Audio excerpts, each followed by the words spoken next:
लाल colour के button को दबाएं और चैनल को सब्सक्राइब करें और घंटे के आइकन को भी जरूर दबाएं, जिससे कि हमारे वीडियो सबसे पहले आप तक पहुंच जाए। भैया हो पवन सिंह बन गए देश के रक्षक। जी हाँ भैया, बम बांध के पवन सिंह फोटो देले बारे भैया, शूटिंग चल रहा बटे बतावे वाला बानी फिल्म के भैया। पूरा वीडियो के देखी, खबर बहुत जबरदस्त बा। वीडियो के लाइक करी, दिल के दुगो बात कमेंट करी, अंतिम तक वीडियो के जरूर देखी जा।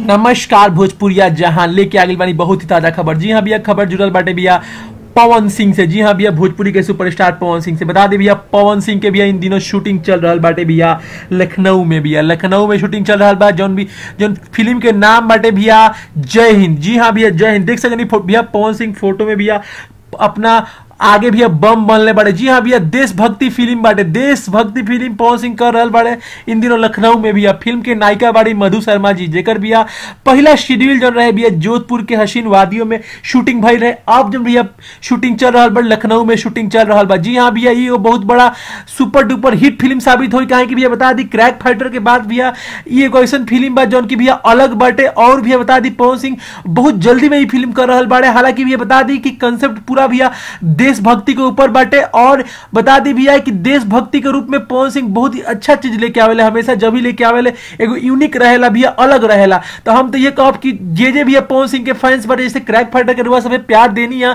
इहो फिल्म जब निकली भैया, एकरो ट्रेलर आई, गाना आई, जब फिल्म थिएटर में आई तो रुआ सब ऐसा ही प्यार दुलार देव। कहे कि भैया पवन सिंह और प्यार दुलार से ही आज इतना आगे बढ़े और हमेशा रुआ सबसे अपेक्षा करेले प्यार दुलार के। चलिए भैया, उम्मीद करते हैं खबर काफी अच्छा लागल हुई। तो भैया वीडियो के लाइक कर दी, एक खाली पवन भैया के जयकारा लगा दी, जय हो पवन सिंह लिख दी। भोजपुरी स्टार टिप से भी अविनाश की रिपोर्टिंग दिल्ली। वीडियो के लाइक शेयर कमेंट कर बिल्कुल ना भुलाइए।